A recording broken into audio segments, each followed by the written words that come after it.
Hello दोस्तों, तो हम पढ़ रहे थे इंडियन पॉलिटी में अभी तक हमने जो है प्रस्तावना पढ़ ली, प्रियम्बल चुके हैं। इसके अलावा हम संविधान सभा पढ़ चुके हैं। इसके अलावा शेड्यूल अनुसूची अभी हम पढ़ चुके हैं। इसके अलावा हमने संविधान का बेसिक सा ओवरव्यू देखा था, जिसमें हमने देखा था कि संविधान में मूल रूप से 22 भाग थे, लेकिन बाद में उनको 5 और बढ़ा के कितने कर दिए। अभी वर्तमान में कितने भाग है संविधान में? 25 भाग है। 22 पहले थे, 4 नए ऐड किए गए और एक हटाया गया। कौन से जो 4 नए भाग थे वो ऐड किए गए थे? एक था 4th ए, एक था 9th ए, 9th बी और एक था 14 ए। ये 4 नए भाग जोड़े गए और 7वां भाग हटाया गया। तो अभी वर्तमान में हमारे संविधान में 25 भाग है। ठीक है, अब आज हम हमारी संविधान की यात्रा का प्रारंभ करेंगे हम भाग 1 से, इंडिया एंड इट्स टेरिटरी, यानी कि भारत और उसका क्षेत्र से। चलिए शुरुआत करते हैं। भाग 1,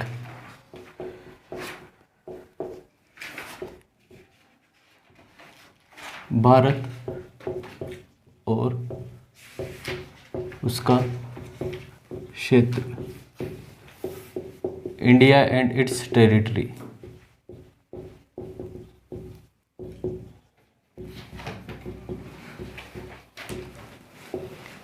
ये है हमारे आर्टिकल 1 से 4 तक।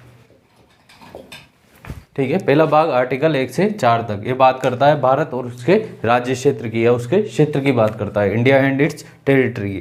तो बात करेंगे पहले हम जो करेंगे वो डेली जो पार्ट पढ़ेंगे उसका अगले दिन क्या करेंगे, रिवाइज करेंगे, ताकि ये आर्टिकल हमको अच्छे से याद हो जाएंगे। आपको हिंदी और इंग्लिश दोनों में समझना है। ठीक है, क्योंकि हिंदी के वर्ड थोड़े कन्फ्यूजिंग आएंगे, तो इंग्लिश के वर्ड ध्यान रखना, ज़्यादा आसान है पॉलिटी में। चलिए स्टार्ट करते हैं आर्टिकल 1।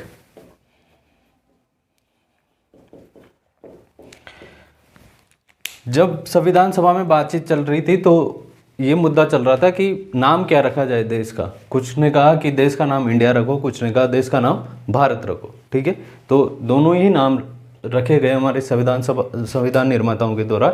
इंडिया भी रखा गया और भारत भी रखा गया। वो आर्टिकल 1 में मेंशन है, इंडिया डेट इज भारत, यानी कि भारत भी नाम रखा गया और इंडिया भी नाम रखा गया। ठीक है, आर्टिकल 1 में क्या है, एक तो इसका नाम है कि देश का नाम क्या है, इंडिया और भारत है। वो क्या है, ये सबसे इंपॉर्टेंट बात आएगी कि जो भारत है वो क्या है। वो है union of state, union of state, राज्यों का संघ।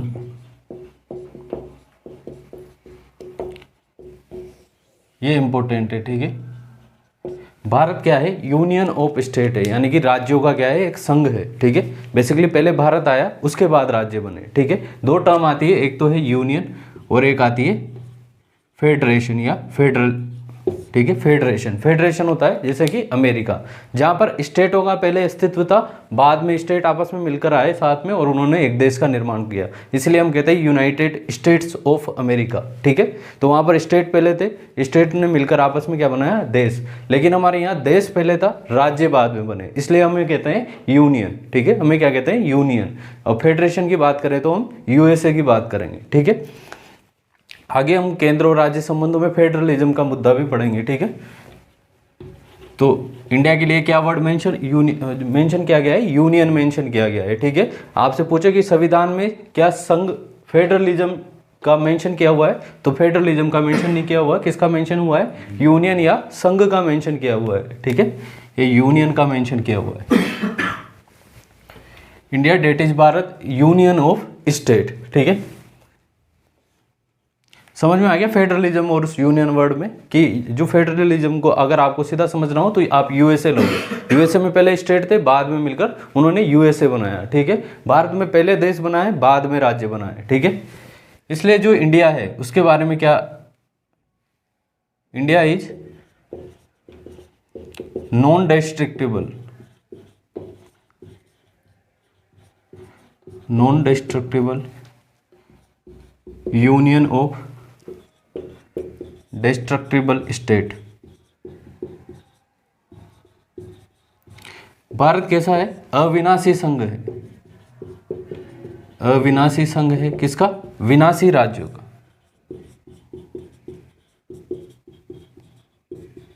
ठीक है, भारत क्या है, अविनाशी संघ है, यानी कि भारत का विभाजन नहीं हो सकता। ठीक है, भारत का विभाजन नहीं हो सकता, लेकिन डिस्ट्रक्टिबल स्टेट यानी कि राज्यों का विभाजन हो सकता है। राज्यों का विभाजन हो सकता है, लेकिन जो यूनियन है या भारत है उसका विभाजन नहीं हो सकता। देखते भी हम इसी राज्य से मिलकर कोई दूसरा राज्य अलग हो गया, जैसे बिहार से झारखंड अलग हो गया, एमपी से छत्तीसगढ़ अलग हो गया, तो राज्यों का तो विनाश संभव है। विनाश से मतलब है कि आप नए राज्य गठन कर सकते हो, किसी राज्य की बाउंड्री में चेंज कर सकते हो, एरिया चेंज कर सकते हो, उसका नाम चेंज कर सकते हो, ये सब बातें हैं डिस्ट्रक्टिबल स्टेट में।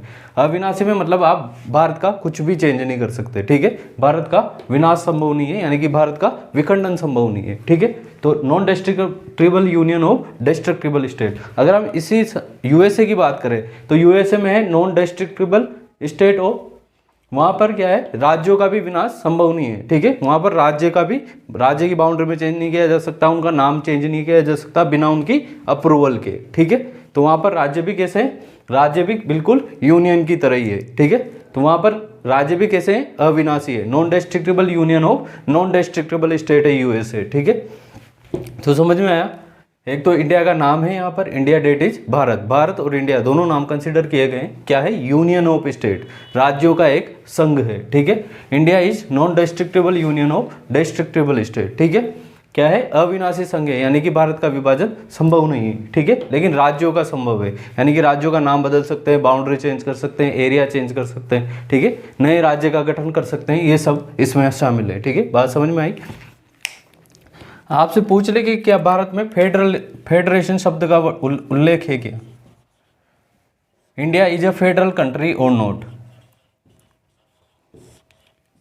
ठीक है, ये आगे हम पढ़ेंगे फेडरल कंट्री, लेकिन हमारे संविधान में कहीं भी फेडरल वर्ड का उल्लेख नहीं है। ठीक है, फेडरल वर्ड का हमारे राज्य में उल्लेख नहीं है। फेडरल की जगह किसका उल्लेख है, यूनियन का उल्लेख है। ठीक है, फेडरल की जगह किसका उल्लेख है, यूनियन शब्द का उल्लेख है। ठीक है,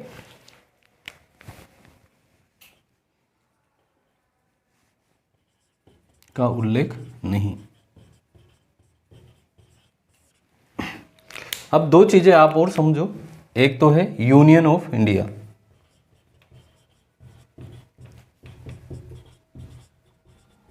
और एक चीज आएगी territory of India.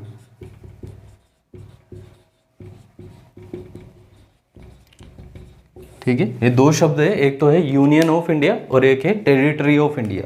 Union of India की बात करें तो इसमें केवल क्या शामिल होते हैं, राज्य।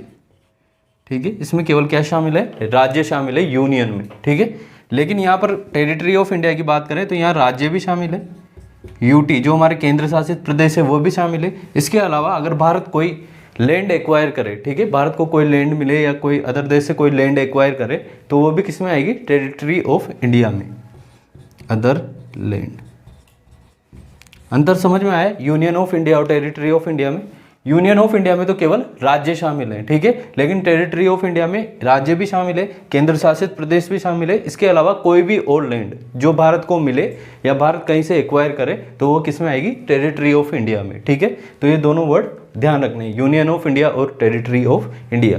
तो अभी तक हमने आर्टिकल 1 देखा, इसमें क्या है, भारत का नाम, इंडिया डेट इज भारत, उसको क्या कहा गया है, यूनियन ऑफ स्टेट। ठीक है, फेडरल वर्ड का उल्लेख हमारे संविधान में नहीं है, बल्कि किसका उल्लेख है, यूनियन का उल्लेख है। आपसे सीधा सीधा प्रश्न पूछा जा सकता है कि India is a federal country, कि हमारे संविधान में फेडरल शब्द का उल्लेख है कि नहीं, तो हमारे संविधान में फेडरल शब्द का उल्लेख नहीं है, बल्कि में यूनियन शब्द का उल्लेख है। India is a non destructible union, यानी कि अविनाशी संघ है, किसका, विनाशी राज्यों का, यानी कि राज्य का विनाश संभव है, यानी कि नए राज्य का गठन कर सकते हैं, नाम चेंज कर सकते हैं, बाउंड्री चेंज कर सकते हैं, एरिया चेंज कर सकते हैं। ठीक है, ये दोनों शब्दों का मतलब समझ में आया आपको, यूनियन ऑफ इंडिया और टेरिटरी ऑफ इंडिया में, कि यूनियन ऑफ इंडिया में तो केवल राज्य शामिल है, जबकि टेरिटरी ऑफ इंडिया में राज्य, यूटी और अदर लैंड ये सब शामिल है। तो जो हमने बात की पहले भाग की इंडिया एंड इट्स टेरिटरी, तो इट्स टेरिटरी में क्या क्या आएंगे, राज्य भी आएंगे, यूटी भी आएंगे और कोई भी अदर लैंड जो दूसरे देश से एक्वायर करे या उसको प्राप्त हो। ठीक है, तो ये है हमारा आर्टिकल 1। ठीक है, इसको लिखो।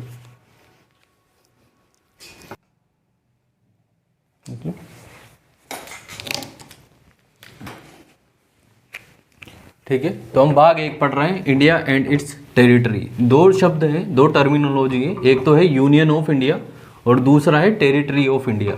तो यूनियन ऑफ इंडिया में तो केवल राज्य शामिल है, जबकि टेरिटरी ऑफ इंडिया में राज्य भी शामिल है, केंद्र शासित प्रदेश भी शामिल है। इसके अलावा कोई भी अन्य क्षेत्र जो इंडिया को मिले या इंडिया प्राप्त करे वो सब किस में आएंगे, टेरिटरी ऑफ इंडिया में आएंगे। ठीक है,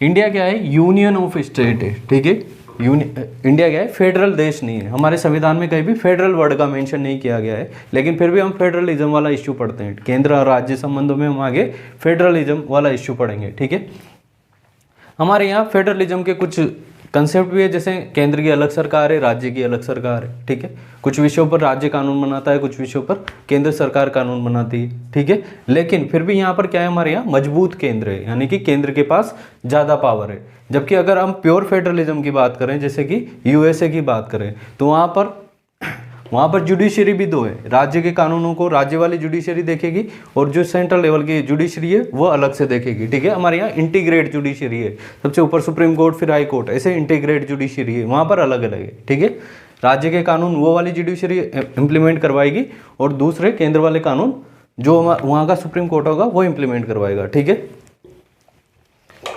तो हमारे यहाँ पर संविधान में कहीं भी फेडरल वर्ड का मेंशन नहीं किया गया है। कुछ जो राजनीतिक विश्लेषक है वो हमारे देश को क्या कहते हैं, अर्धसंघीय क्वासी फेडरल भी कहते हैं। ठीक है, क्या कौन सा शब्द यूज में लेते हैं इसके लिए, क्वासी फेडरल, कि इंडिया कैसा देश है, क्वासी फेडरल है, क्वासी फेडरल या अर्धसंघीय है। ठीक, अब हम पढ़ेंगे आर्टिकल 2। आर्टिकल 2 में दो बातें हैं कि भारत बाहर से किसी क्षेत्र को एक्वायर कर सकता है और नए राज्य का गठन कर सकता है। ठीक है, आर्टिकल 2 में दो बातें हैं, एक तो भारत किसी बाहरी क्षेत्र को स्वयं में मिला सकता है या कोई लैंड एक्वायर कर सकता है, इसके अलावा नए राज्य का गठन भी कर सकता है। ठीक है, भारत बाहरी क्षेत्र को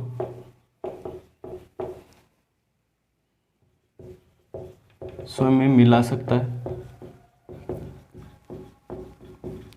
और दूसरा है नए राज्य का गठन।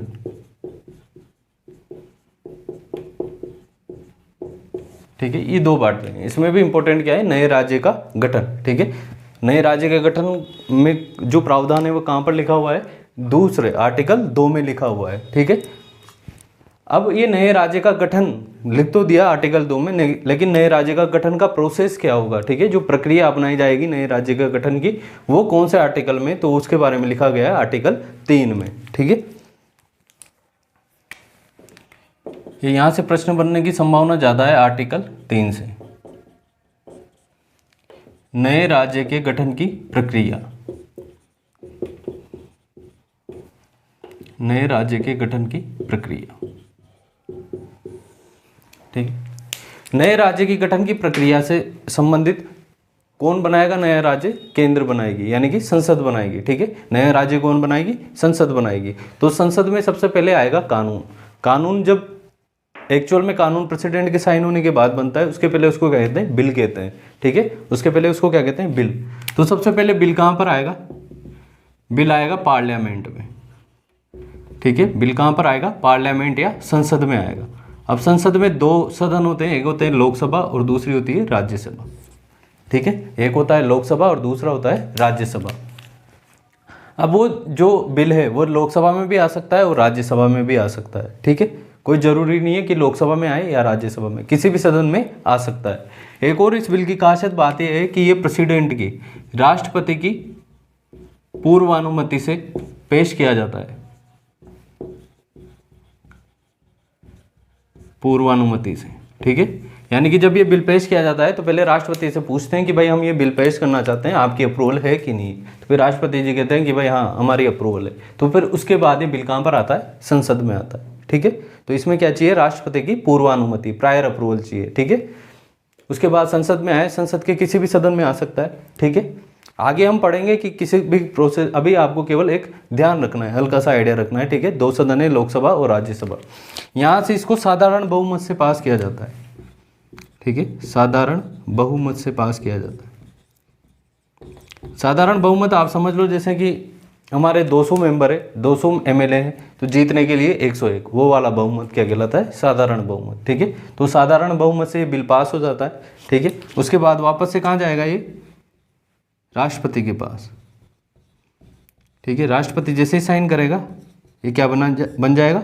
कानून बन जाएगा और नए राज्य का गठन हो जाएगा। ठीक है, अब जनरली क्या होता है, राष्ट्रपति को एक बार ही शक्ति होती है कि वो इस बिल को वापस से लौटा सकता है। उसको लगे कि भाई हाँ इसमें कुछ कमी है तो वो वापस से कहाँ पर लौटा देता है? इसको पार्लियामेंट में। लेकिन जो इस बिल को राष्ट्रपति की पूर्वानुमति से पेश किया जाता है उस बिल को राष्ट्रपति वापस नहीं लौटा सकता है। ठीक है, एक तो धन विधेयक हम आगे पढ़ेंगे, एक ये राज्य के पुनर्गठन से संबंधित। ठीक है, तो जो भी राष्ट्रपति की पूर्वानुमति से बिल पेश किया जाएगा उसको राष्ट्रपति दोबारा संसद में नहीं भेज सकता। ठीक है, दोबारा उसको साइन करना जरूरी, या तो उसको साइन करे या नहीं करे। ठीक है, लेकिन उसको दोबारा नहीं भेज सकता। ठीक है, अब इसमें एक और है कि राष्ट्रपति इस वाले बिल को पहले कहाँ भेजता है? राज्य के पास। कहाँ भेजता है? राज्य की विधानसभा में भेजता है।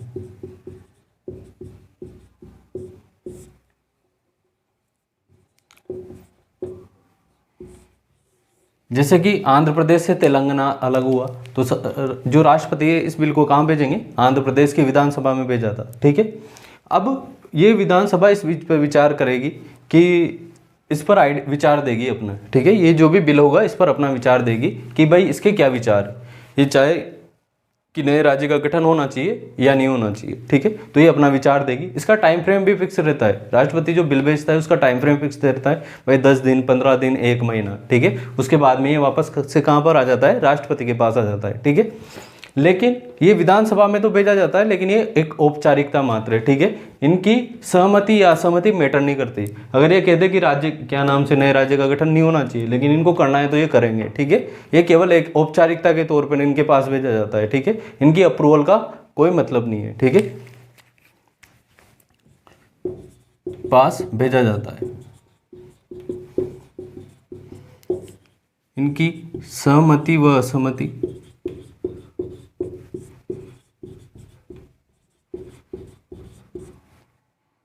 मैटर नहीं करती।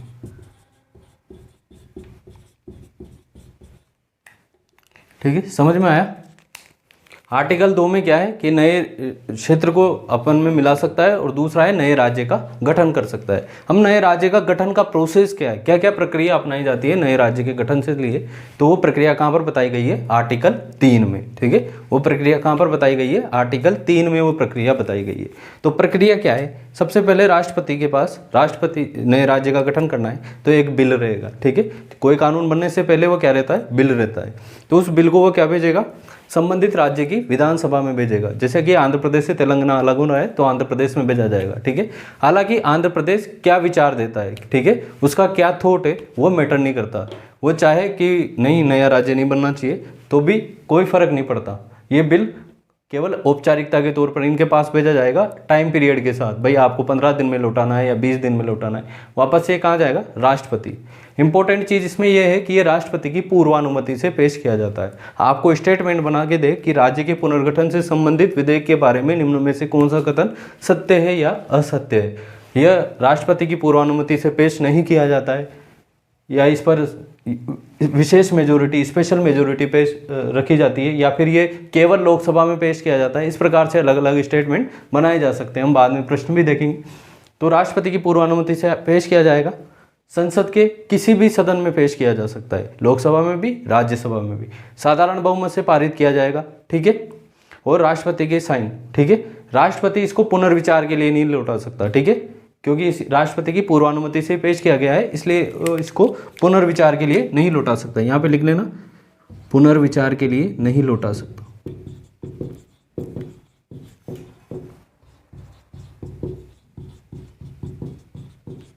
इसमें एक और चीज़ है, इसमें जॉइंट सिटिंग भी नहीं होती है। ठीक है, संयुक्त बैठक भी नहीं होती है। अब ये संयुक्त बैठक क्या है? देखो, कोई भी बिल जैसे लोकसभा में आए या राज्यसभा में आए, ठीक है, जैसे सपोज करो ये बिल लोकसभा में आया, लोकसभा से पारित होने के बाद ये कहाँ जाएगा? राज्यसभा में।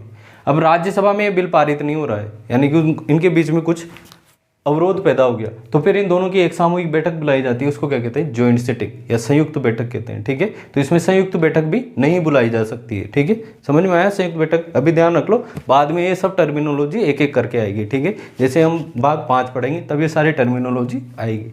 अभी ये समझ में आया कि भाग 3 नए राज्य के गठन की प्रक्रिया कहाँ पर दी गई है, तो ये आर्टिकल 3 में दी गई है। ठीक है, तो ये लिख लो इसको और इसको थोड़ा सा ढंग से लिख लेना या ऐसे फ्लो चार्ट टाइप बना लेना। ठीक है, आर्टिकल 3 में नए राज्य की गठन की प्रक्रिया के बारे में बताया गया। सबसे पहले बिल जो है राज्य की विधानसभा को भेजा जाता है, उसका एक टाइम पीरियड फिक्स रहता है। राज्य की विधानसभा की सहमति या असहमति मैटर नहीं करती है। ठीक है, ये केवल एक औपचारिकता पूरी करने के लिए भेजा जाता है। फिर ऐसा जो बिल है वो राष्ट्रपति की पूर्वानुमति से पेश किया जाता है, संसद के किसी भी सदन में पेश किया जा सकता है। इस पर साधारण बहुमत से ये बिल पास हो जाता है। फिर राष्ट्रपति इसको पूर्वानुमति के लिए नहीं लौटा सकता है। इस पर संयुक्त बैठक का भी प्रावधान नहीं है। ये है हमारा आर्टिकल नंबर 3। ठीक है, अब आर्टिकल नंबर 4। आर्टिकल 4 ये कहता है कि जब नए राज्य का गठन जो किया जाता है, हमने जो बिल देखा, अगर ये पास हो गया तो नए राज्य का गठन हो जाएगा। ठीक है, तो इसके लिए आपको संविधान में संशोधन करने की जरूरत नहीं है। ठीक है, इसके लिए संविधान में संशोधन करने की जरूरत नहीं है। ये ऑर्डिनरी पार्लियामेंट प्रोसेस से हो जाता है, यानी कि जो नॉर्मल संसदीय प्रक्रिया है उसके तहत ये बिल पास हो जाता है। इसके लिए आपको संविधान में संशोधन करने की जरूरत नहीं है। हम कल भाग देख रहे थे तो उसका भाग जो 20 है आर्टिकल 368, उसके तहत संविधान में संशोधन किया जाता है। ठीक है, वो एक अलग प्रोसेस है, वो हम बाद में देखेंगे। आर्टिकल 4 में क्या है कि जो नए राज्य के गठन से संबंधित जो बिल है या विधेयक है उस पर क्या है, संविधान संशोधन करने की जरूरत नहीं पड़ती है। ठीक है, नए राज्य के गठन संबंधी विधेयक पर संविधान संशोधन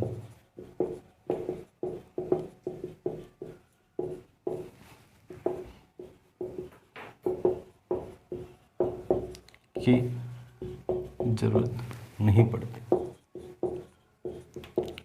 जब हम अनुसूचियां पढ़ रहे थे तब अनुसूचियां जोड़ने का एक यही फायदा है। ठीक है, जैसे ही नए राज्य का गठन होगा तो शेड्यूल 1 में चेंज होगा। ठीक है, अनुसूची 1 में चेंज होगा जो कि भारत और किसकी बात करती है, संघ क्षेत्र यानी कि यूटीज की बात करती है। तो हम अनुच्छेद में चेंज करने के लिए तो हमें क्या करना पड़ता है, संविधान में संशोधन करना पड़ता है। अब यहाँ पर सिंपल चेंज होगा तो केवल अनुसूची 1 में चेंज हो जाएगा, इसीलिए हमने शेड्यूल जोड़ा है ताकि हमें ज़्यादा कॉम्प्लिकेटेड प्रोसेस फॉलो नहीं करना पड़ता। ठीक है, वहाँ पर शेड्यूल 1 अनुसूची 1 में आसानी से चेंज हो जाएगा। ठीक है, तो इसके लिए आपको संविधान में संशोधन करने की जरूरत नहीं पड़ती है। अगर बॉर्डर डिस्प्यूट है, क्या है, अगर सीमा विवाद है,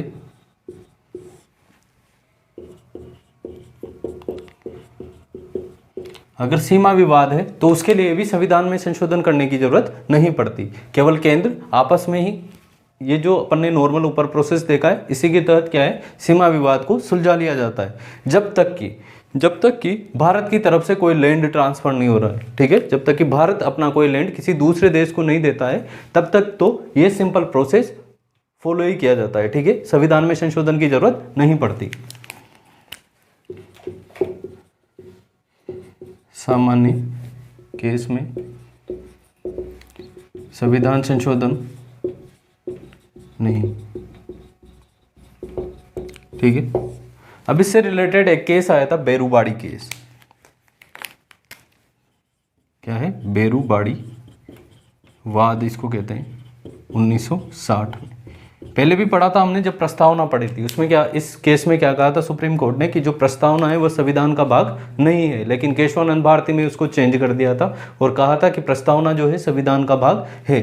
तो जो ये बेरूबाड़ी जो है ये वेस्ट बंगाल का एक भाग था। ठीक है, बेरूबाड़ी जो था वेस्ट बंगाल का एक भाग था। पाकिस्तान आज़ाद हो गया था तो बांग्लादेश को क्या कहते थे पहले, ईस्ट पाकिस्तान। ठीक है, बांग्लादेश को क्या कहते थे पहले, ईस्ट पाकिस्तान कहते थे। तो वो पाकिस्तान जो है वो बेरूबाड़ी वाले इलाके पर अपना हक जता रहा था। तो नेहरू जी बड़े दानवीर टाइप के आदमी थे, एकदम आदर्शवादी किस्म के आदमी थे। उन्होंने कहा कि चलो बांग्लादेश तो अपना ही बच्चा है, इसके क्या कर दो, 2 भाग कर दो। तो उन्होंने बेरूबाड़ी को जो है 2 पार्ट में डिवाइड कर दिया और एक पार्ट किसको दे दिया, ईस्ट पाकिस्तान को, यानी कि पाकिस्तान को दे दिया। ठीक है, एक पार्ट किसको दे दिया, ईस्ट पाकिस्तान को दे दिया। हमने देखा था कि जो है नए राज्य का गठन कर सकते हैं, किसी भी नए राज्य के गठन से मतलब वहाँ लिख लेना आर्टिकल 3 में, नए राज्य के गठन से मतलब है नाम, एरिया, बाउंड्री आदि को चेंज कर सकते हैं। ठीक है, नाम, एरिया, बाउंड्री आदि को चेंज कर सकते हैं। अब उन्होंने क्या किया, ये 2 पार्ट में डिवाइड कर दिया, सिंपल उसी विधेयक से, संविधान में संशोधन नहीं किया। तो ये केस कहाँ गया, सुप्रीम कोर्ट में गया कि क्या ऐसा कर सकते हैं क्या भारत का कोई लैंड किसी अन्य देश को ट्रांसफर किया जा सकता है क्या। तो सुप्रीम कोर्ट ने ये निर्णय दिया कि जब भी ऐसा कोई लैंड ट्रांसफर होगा, ठीक है, आप नए राज्य का गठन तो भले ही सिंपल विधेयक से कर दो कि, लेकिन जब भी आपको कोई नए राज्य का गठन करना होगा या जब भी कोई लैंड किसी अन्य देश को ट्रांसफर करना होगा तो वो भारत की अखंडता का मुद्दा है। किसका मुद्दा है, भारत की अखंडता का मुद्दा है। ठीक है, भारत से कोई लैंड जब भी किसी अन्य देश को ट्रांसफर होगा तो भारत की अखंडता का मुद्दा है, इसलिए इस पर संविधान संशोधन की जरूरत पड़ेगी। तो इसमें कहा कि संविधान संशोधन के द्वारा ये सब किया जा सकता है। संशोधन की जरूरत कब जरूरत पड़ेगी, जबकि भारत का कोई भाग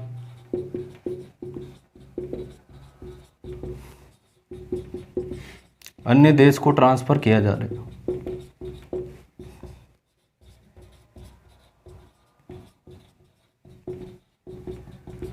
क्योंकि हमने स्टार्टिंग में देखा था कि भारत क्या है, अविनाशी संघ है। ठीक है, भारत क्या है, अविनाशी संघ है। इसलिए बेरूबाड़ी केस में सुप्रीम कोर्ट ने यह कहा कि यह भारत की अखंडता का मुद्दा है, इसलिए जब भी आप कोई लैंड किसी दूसरे देश को ट्रांसफर करोगे तो उसके लिए संविधान में संशोधन करना जरूरी है।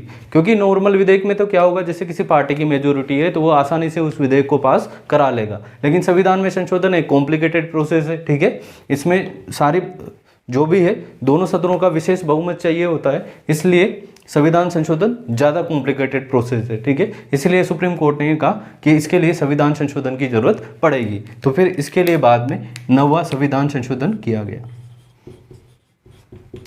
ठीक है, कौन सा संविधान संशोधन किया गया, 9वां संविधान संशोधन करके जो बेरूबाड़ी का आधा हिस्सा है वो किसको दे दिया गया, पाकिस्तान को दे दिया गया। ठीक है, समझ में आया। तो बेरूबाड़ी वाद का संबंध भी इसी से है कि आप नॉर्मल बॉर्डर डिस्प्यूट है, ठीक है, उसको आसानी से सोल्व कर लो। ठीक है, कि भाई हाँ ये बाउंड्री किसकी है, हाँ ये बाउंड्री हमारी है। जैसे मान लो ये चाइना है और ये इंडिया है, अब ये लाइन जा रही है ऐसे, अब चाइना कहता है कि ये लाइन हमारी है, तो ये दोनों ने समझ लिया कि हाँ ठीक है ये लाइन है। तो ये जो नॉर्मल बॉर्डर डिस्प्यूट है वो तो क्या है, आसानी से नॉर्मल सिंपल विधेयक से सोल्व हो जाएगा। लेकिन जैसे चाइना क्लेम करता है कि अरुणाचल प्रदेश हमारा हिस्सा है, तो जैसे अरुणाचल का अगर कोई इलाका चाइना को दे इंडिया, तो क्या होगा, उसके लिए संविधान में संशोधन की जरूरत पड़ेगी। ठीक है, क्योंकि ये भारत की अखंडता का मुद्दा है। इसी प्रकार एक और केस आया था अभी, भारत और बांग्लादेश, इंडिया और बांग्लादेश से संबंधित एनक्लेव का मुद्दा था। एनक्लेव क्या होता है, जैसे छोटे छोटे क्षेत्र, ये ऐसे छोटे छोटे क्षेत्र, इनको क्या कहते हैं, एनक्लेव कहते हैं। ऐसे इंडिया की तरफ भी बने हुए थे ये एनक्लेव। ये एनक्लेव की क्या खासियत है कि जैसे जो बांग्लादेश की तरफ जो छोटे छोटे क्षेत्र थे, इनमें कौन से लोग रहते थे, इंडियंस लोग रहते थे, और इधर जो इंडिया की तरफ थे इनमें कौन से लोग रहते थे, बांग्लादेशी लोग रहते थे। क्योंकि पहले विभाजन को ऐसे कॉन्क्रीट थोड़ी किया जाता था कि भाई हाँ ये सारे लोग इधर आगे और ये इधर आगे, कुछ लोग इधर जो पहले बच चुके थे और कुछ लोग इधर बांग्लादेशी थे। ठीक है, तो इधर क्या दिक्कत आ रही थी, जैसे इधर वाले इंडिया के लोग, ठीक है, तो इंडिया ये है तो बांग्लादेश में, तो इंडिया वाला इनको बेसिक सी एम्यूनिटीज नहीं प्रोवाइड कर पा रहा, हेल्थ नहीं प्रोवाइड कर पा रहा, एजुकेशन, फूड, ये सब चीज़ें नहीं करवा पा रहा था। और दूसरी तरफ क्या बात हो रही थी, इधर से बांग्लादेश में कोई आदमी क्राइम करके इधर घुस जाता था इंडिया की तरफ, तो ऐसे इनको मैनेज करने में काफ़ी दिक्कत आ रही थी। इसीलिए हमारा क्या किया गया, 100वां संविधान संशोधन किया गया, और इधर जो इंडिया की तरफ वाले जो एनक्लेव थे वो बांग्लादेश को दे दिए, और बांग्लादेश की तरफ वाले एनक्लेव थे वो इंडिया को दे दिए गए। ठीक है, 100वां संविधान संशोधन, इसके लिए कौन सा संविधान संशोधन किया गया, 100वां संविधान संशोधन किया गया। बांग्लादेश और इंडिया बांग्लादेश को 111 एनक्लेव दिए और इंडिया को 51 मिले। ठीक है, इंडिया की तरफ से जो 111 थे वो किसको दे दिए? बांग्लादेश को। बांग्लादेश की तरफ जो 51 थे वो इंडिया को दे दिए गए। इस प्रकार से हमारा बॉर्डर जो है अच्छे से डिमार्केट हो गया। ठीक है, अच्छे से डिमार्केट होने के कारण हम बॉर्डर को आसानी बढ़िया तरीके से मैनेज कर सकते हैं, क्योंकि बांग्लादेश के साथ हमारा सबसे लंबा बॉर्डर 4096 किलोमीटर का बॉर्डर लगता है। ठीक है, बांग्लादेश के साथ ही हमारा सबसे बड़ा बॉर्डर लगता है। जो समझ में आ गया कि 16वां संविधान संशोधन के द्वारा, क्योंकि लैंड ट्रांसफर हो रहा था इसलिए 16वां संविधान संशोधन किया गया, क्योंकि सुप्रीम कोर्ट ने बेरूबाड़ी केस में ये कह दिया था कि जब भी आप लैंड ट्रांसफर करोगे आपको संविधान संशोधन की जरूरत पड़ेगी, यानी कि आपको संविधान में संशोधन करना पड़ेगा। ठीक है, तो बेरूबाड़ी समझ में आ गया। 16वां संविधान संशोधन समझ में आ गया। आर्टिकल 4, अगर नॉर्मल आप राज्य बना रहे हो, ठीक है, तो इसके लिए आपको संविधान में संशोधन करने की जरूरत नहीं है। ठीक है, लेकिन अगर आप कोई लैंड ट्रांसफर कर रहे हो तो उसके लिए आपको संविधान में संशोधन की जरूरत पड़ेगी। तो यह है हमारा भाग 1, जिसमें हमने पढ़ा इंडिया एंड इट्स टेरिटरी। एक बार दोबारा रिवाइज कर लेते हैं। पहले आर्टिकल 1 में क्या है? आर्टिकल 1 में भारत और उसका नाम है इंडिया, डेट इज भारत। वो क्या है? यूनियन ऑफ स्टेट है। क्या है? यूनियन ऑफ स्टेट है। फेडरल वर्ड का कहीं भी मेंशन नहीं किया गया है। ठीक है, फेडरल कंट्री यूएसए। ठीक है, हमारे यहाँ पर कौन सा शब्द प्रचलित है? यूनियन शब्द प्रचलित है। ठीक है, 2 वर्ड है, यूनियन ऑफ इंडिया और territory of India. Union of India में केवल स्टेट शामिल है, जबकि टेरिटरी ऑफ इंडिया में स्टेट भी शामिल है, यूटीज भी शामिल है, इसके अलावा कोई भी लैंड जो इंडिया एक्वायर करे। ठीक है, उसके बाद आर्टिकल 2 आता है। आर्टिकल 1 में एक और चीज बात है कि इंडिया जो है नॉन डिस्ट्रक्टिबल यूनियन है, यानी कि अविनाशी संघ है। किसका? विनाशी राज्यों का। विनाशी राज्य से क्या मतलब है कि आप नए राज्य का गठन कर सकते हो, राज्य की बाउंड्री में चेंज कर सकते हो, उसका नाम चेंज कर सकते हो, उसका एरिया भी चेंज कर सकते हो। ठीक है, आर्टिकल 2 में क्या है? इंडिया किसी नए क्षेत्र को स्वयं में मिला सकता है और नए राज्य का गठन कर सकता है। अब ये नए राज्य का गठन की प्रक्रिया कहाँ पर दी गई है? आर्टिकल 3 में। और नए राज्य के गठन से मतलब है राज्य का नाम चेंज कर सकते हो, बाउंड्री चेंज कर सकते हो, इसके अलावा एरिया चेंज कर सकते हो। तो गठन की प्रक्रिया में हमने देखा कि प्रेसिडेंट की पूर्वानुमति से बिल आएगा। ठीक है, उसको भेजा जाएगा कहाँ से? कहाँ पे भेजा जाएगा? संबंधित राज्य की विधानसभा को। जैसे आंध्र प्रदेश से नया राज्य बना रहे तो आंध्र प्रदेश की विधानसभा में जाएगा। हालांकि उसका जो ओपिनियन है वो मैटर नहीं करता है। ठीक है, वो यस करे या नो करे कोई फर्क नहीं पड़ता है, केवल एक औपचारिकता के तौर पर उसके पास भेजा जाता है। एक टाइम पीरियड के बाद वापस प्रेसिडेंट के पास आ जाता है। प्रेसिडेंट से कहाँ पर जाता है? वो किसी भी सदन में जा सकता है, लोकसभा में या राज्यसभा में।